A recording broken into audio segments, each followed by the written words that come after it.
नमस्कार, मैं हूं आपके साथ ज्योतिका। आइए रुक करते हैं फटाफट खबरों की ओर। मणिपुर में जारी जातीय हिंसा के बीच कांग्रेस संसद और लोकसभा में विपक्षी नेता राहुल गांधी 8 जुलाई को राज्य का दौरा करेंगे। वह राहत शिविरों में जाएंगे और पीसीसी नेताओं से मुलाकात भी करेंगे। बता दें कि मणिपुर में पिछले 1 साल से ही जातीय हिंसा जारी। दरअसल मैतेई समुदाय को अनुसूचित जनजाति एसटी का दर्जा दिए जाने की मांग के विरोध में पिछले साल 3 मई को पर्वतीय जिलों में आदिवासी एकजुटता मार्च के आयोजन के बाद झड़पें शुरू हुई थी। राज्य में तब से अब तक कम से कम 160 से अधिक लोगों की जान जा चुकी है। हाथरस भगदड़ के बाद सूरजपाल उर्फ भोले बाबा उर्फ नारायण साकार विश्वहरि पहली बार मीडिया के सामने आया। बाबा ने मीडिया के सामने बयान दिया। उसने कहा कि 2 जुलाई की घटना से बहुत दुखी है। बाबा ने कहा कि भगवान हमें इस दर्द को सहने की शक्ति दे। सूरजपाल उर्फ भोले बाबा ने कहा कि कृपया सरकार और प्रशासन पर भरोसा रखें। मुझे विश्वास है कि जिसने भी अराजकता फैलाई है उसे बख्शा नहीं जाएगा। ब्रिटेन के आम चुनाव में 14 साल बाद कंजर्वेटिव पार्टी के शासन का अंत हुआ। लेबर पार्टी ने इस चुनाव में 400 का आंकड़ा पार करते हुए ऐतिहासिक जीत हासिल की। ब्रिटेन के आम चुनाव को लेकर कांग्रेस नेता शशि थरूर ने भाजपा नेता एनडीए पर तंज कसा। दरअसल हाल ही में हुए लोकसभा चुनाव में प्रधानमंत्री नरेंद्र मोदी ने 400 सीटें जीतने का दावा किया था। हालांकि भाजपा नीत एनडीए ने बहुमत का आंकड़ा तो हासिल किया, लेकिन 400 पार के लक्ष्य को पूरा नहीं कर पाया। ब्रिटेन में लेबर पार्टी के 400 से ज्यादा सीटें पर कांग्रेस नेता शशि थरूर ने भाजपा पर निशाना साधते हुए कहा कि आखिरकार अब की बार 400 पार हुआ, लेकिन किसी दूसरे ने। हाथरस में सत्संग के बाद मची भगदड़ मामले में बहुजन समाज पार्टी की प्रमुख मायावती ने बड़ा बयान दिया।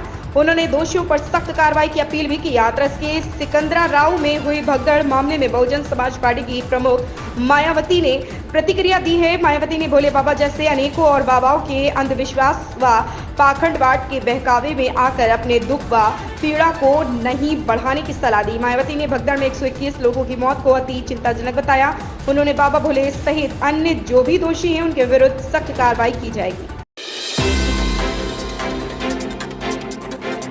मुख्यमंत्री योगी आदित्यनाथ ने अधिकारियों को सख्त निर्देश दिए कि किसी की जमीन पर अवैध कब्जा करने वाले भूमाफियाओं और कमजोरों को उजाड़ने वाले दबंग किसी भी दशा में बख्शे नहीं जाएंगे।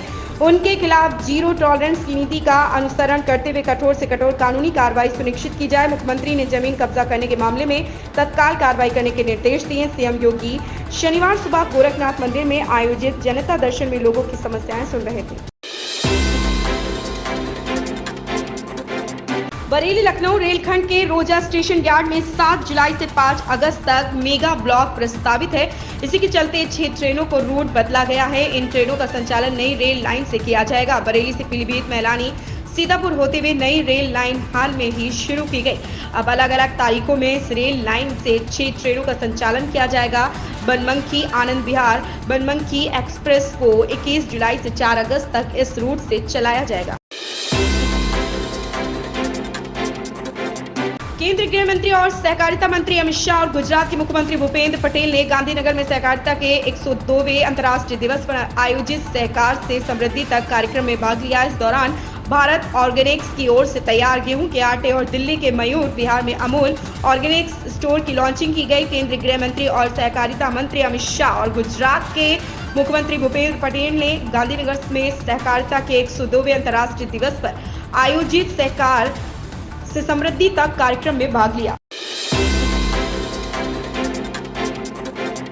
सपा अध्यक्ष अखिलेश यादव ने कहा कि योगी सरकार हाथरस हादसे में छोटी छोटी गिरफ्तारियां कर अपनी जिम्मेदारियों से पल्ला झाड़ रही। उन्होंने कहा कि मामले में की जा रही गिरफ्तारियां अपने आप में एक षड्यंत्र है। हाथरस हादसे पर की जा रही कार्रवाई पर सपा अध्यक्ष अखिलेश यादव ने सवाल उठाए। उन्होंने कहा कि मामले ये गिरफ्तारियां स्वयं में एक षड्यंत्र है। इन गिरफ्तारियों की तुरंत न्यायिक जांच होनी चाहिए। उन्होंने सोशल मीडिया साइट एक्स पर कहा कि उत्तर प्रदेश शासन प्रशासन हाथरस हादसे में अपनी नाकामी छुपाने के लिए छोटी मोटी गिरफ्तारियां दिखाकर सैकड़ों लोगों की मौत से अपनी जिम्मेदारी का पल्ला झाड़ना चाहता है। T20 विश्व कप विजेता के टीम के सदस्य कुलदीप यादव शुक्रवार देर रात कानपुर अपने घर पहुंचे। यहां उनका जोरदार स्वागत किया गया और ढोल नगाड़े बजाए गए।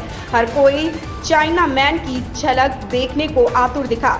कुलदीप ने प्रधानमंत्री मोदी से मुलाकात के बारे में बताया कि उन्होंने कहा कि तुम्हें कुलदीप कहूं या देशदीप। पीएम मोदी ने कहा कि ऐसे ही खेलते रहो और ट्रॉफी जीतकर देश का नाम रोशन करते रहो।